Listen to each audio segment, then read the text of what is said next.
قال قائل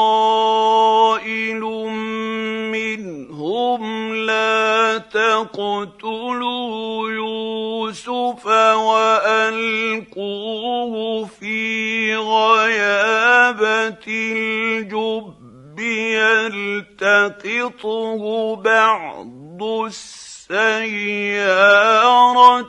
إن كنتم فاعلين.